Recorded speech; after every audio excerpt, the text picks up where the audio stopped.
Perkenalkan, nama saya Michael Giantara Valcito. Saya dari Fakultas Kedokteran Unika Sugio Pranoto dengan NIM 21P10047.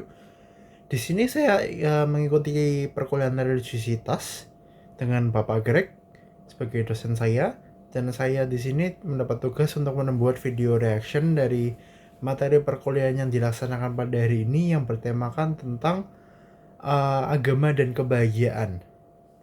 Sebelum kita mulai untuk membahas materi yang diberikan, mari kita mulai terlebih dahulu dengan berdoa. Saya akan memimpin secara Katolik, maka marilah kita berdoa dalam nama Bapa dan Putra dan Roh Kudus. Amin. Ya Bapa, terima kasih atas berkat yang telah Engkau berikan pada hari ini. Engkau telah memberikanku kebahagiaan dan hari yang berwarna dan juga senyum manis pada kehidupanku pada hari ini.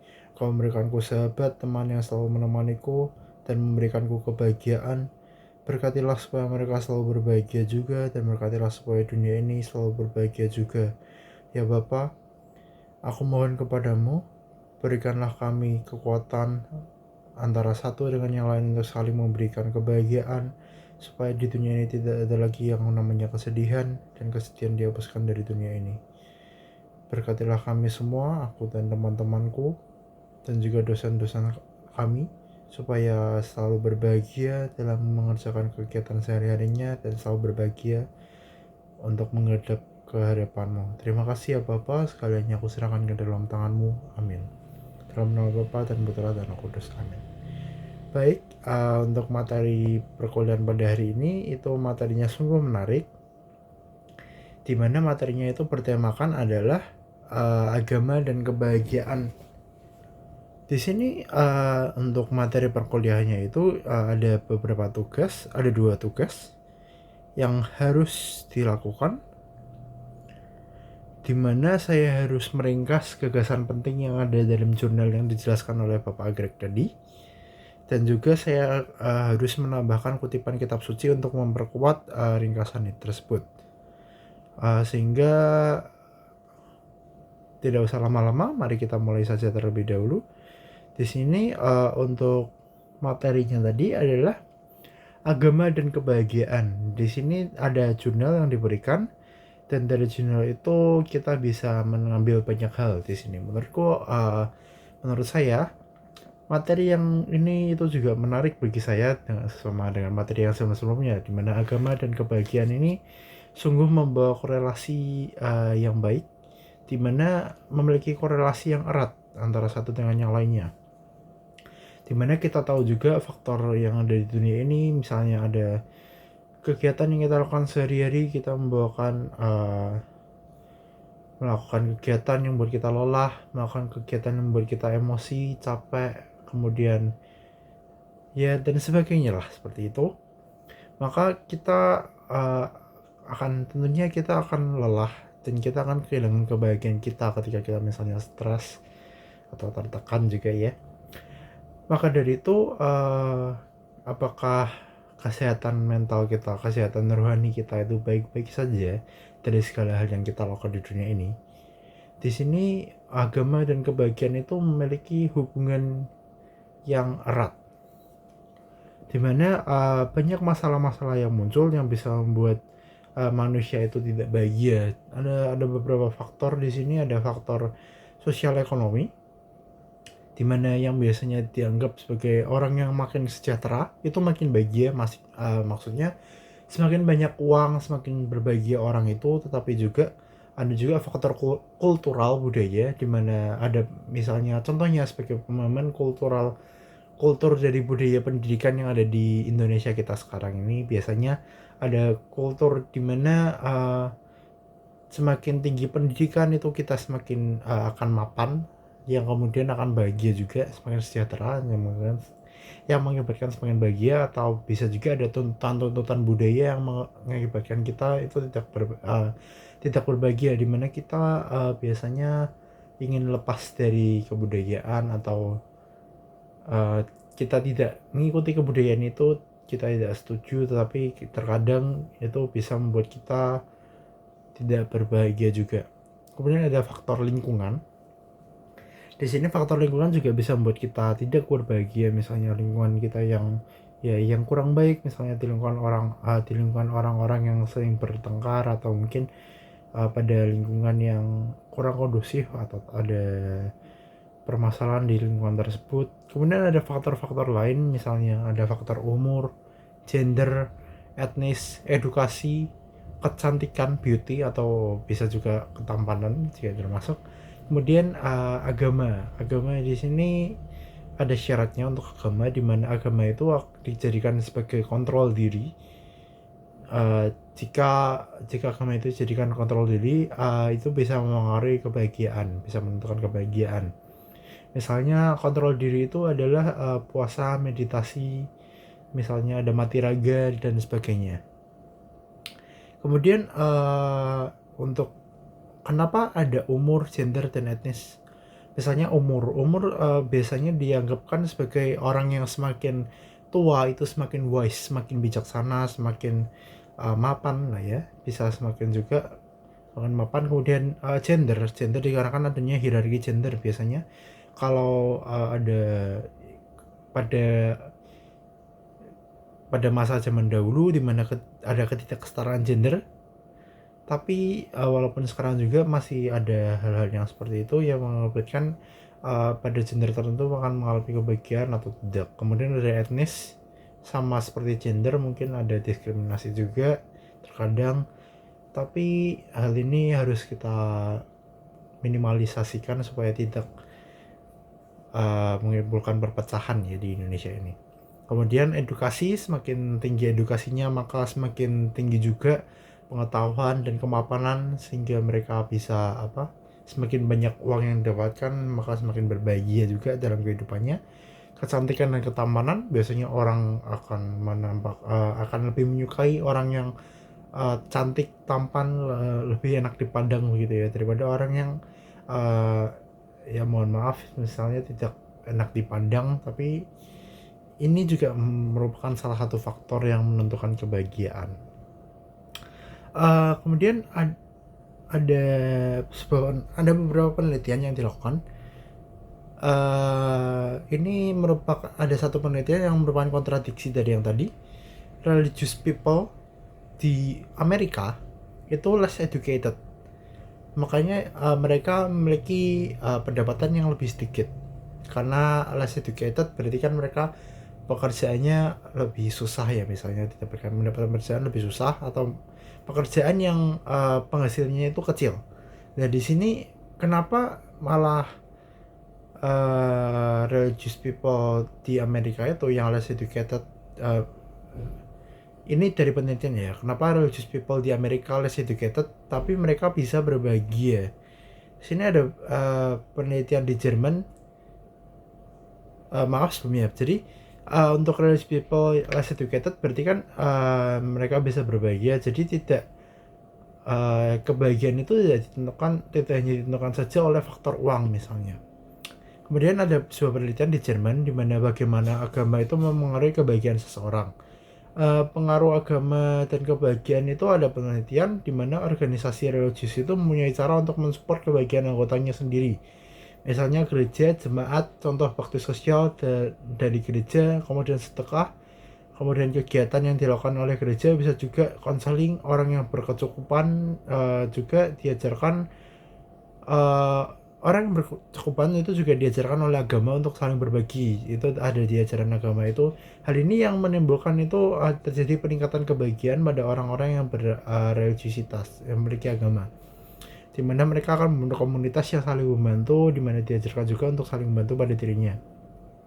Kemudian ada juga faktor yang mengatakan bahwa orang yang yakin pada Tuhan atau percaya pada Tuhan itu memiliki keyakinan bahwa hidup mereka itu akan baik-baik saja bahkan setelah mati. Tidak ditemukan pada orang yang memiliki pemahaman ateisme, di mana yang pada akhirnya religiositas itu, keagamaan, mempengaruhi kebahagiaan. Mohon maaf sebentar. Baik, saya lanjutkan. Mohon maaf sekali tadi ada tamu yang datang, jadi saya harus menerima tamu terlebih dahulu. Kemudian di sini saya lanjutkan, di mana ada sebuah studi yang mengatakan bahwa 79% dari 100 responden itu setuju bahwa agama itu berpengaruh bagi kebahagiaan, di mana life satisfaction subjek well-being, di mana itu terdiri dari material dan spiritual. Contohnya itu adalah doa permohonan sembuh atau memohonkan sesuatu, di mana seseorang itu memohon untuk sembuh, di mana memohon sembuh atau memohon suatu benda, suatu keinginan orang itu yang akhirnya akan terkabulkan. Dari misalnya orang itu minta doa, minta untuk mendapatkan kesembuhan dari penyakit atau meminta kesuksesan dari pekerjaan yang dia lakukan. Dari situ orang itu akhirnya dikabulkan, kemudian merasakan bahwa itu adalah hasil dari doanya, dan juga itu akan membuat orang itu berbahagia. Maka juga di situ agama itu punya pengaruh positif bagi kebahagiaan. Tapi ada juga kalanya kita harus berhati-hati. Jangan sampai agama itu membuat diri kita lari dari kenyataan. Kenapa begitu? Tadi kan disebutkan bahwa orang yang beragama itu memiliki kecenderungan di mana menganggap, di mana bukan kecenderungan, mohon maaf.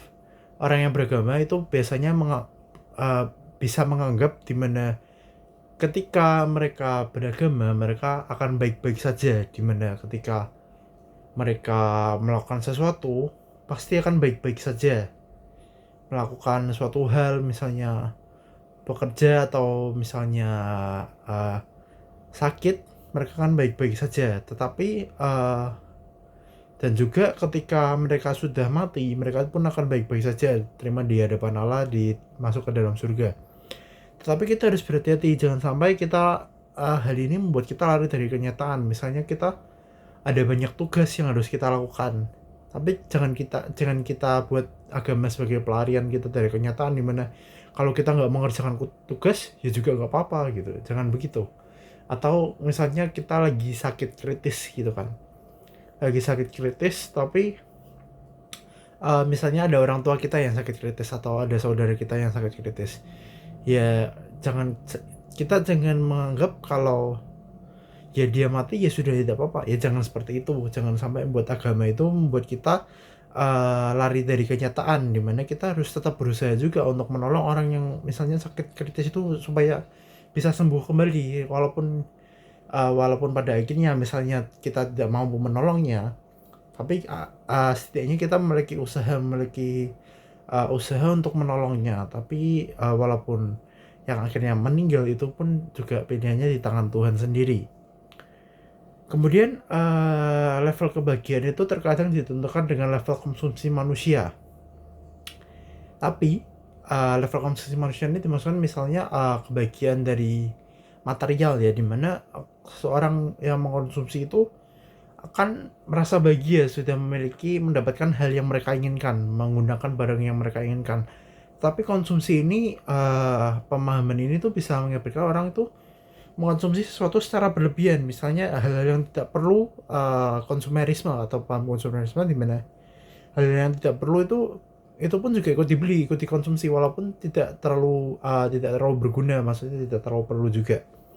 Nah, pada titik ini di mana itu agama itu bekerja, di mana mengendalikan manusia supaya tidak terjadi overconsumption atau konsumsi yang berlebihan, seperti itu ya.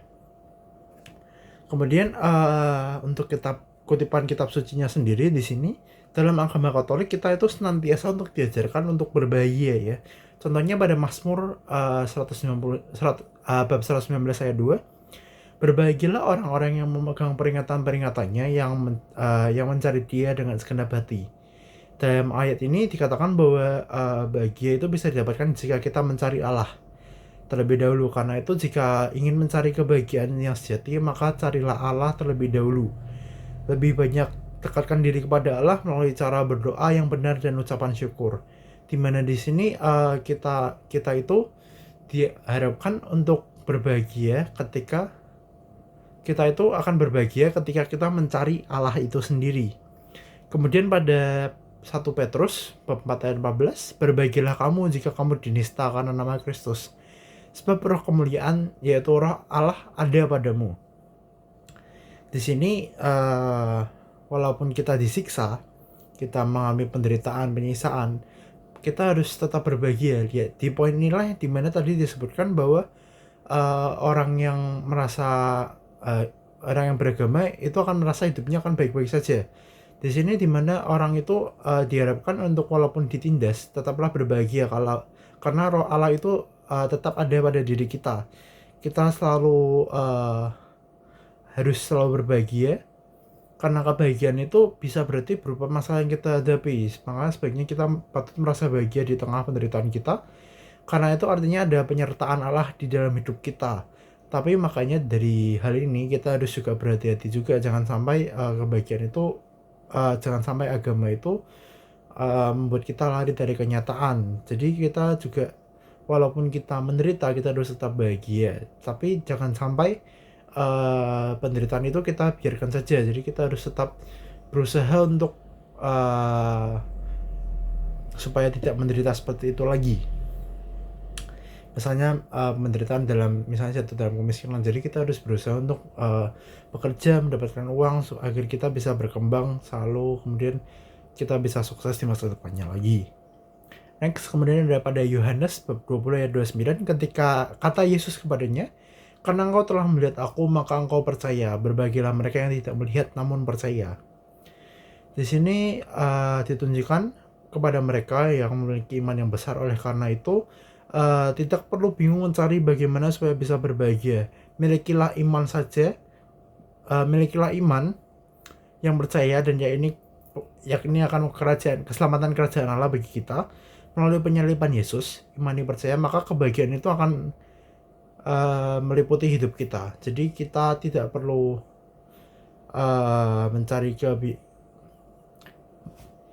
kita tidak perlu mencari kebahagiaan yang terlalu sulit-sulit seperti itu, tapi jadi kita hanya perlu untuk mendapatkan kebahagiaan itu, kita perlu untuk percaya kepada Allah, meningkatkan iman kita, maka kita pada akhirnya akan mendapatkan kebahagiaan itu sendiri. Baik, sekiranya itu saja dari saya Michael Giantaro Velcito dari FK Unika, Fakultas Kedokteran Unika dengan NIM 21 P10047. Sekiranya itu saja dari saya. Terima kasih semuanya.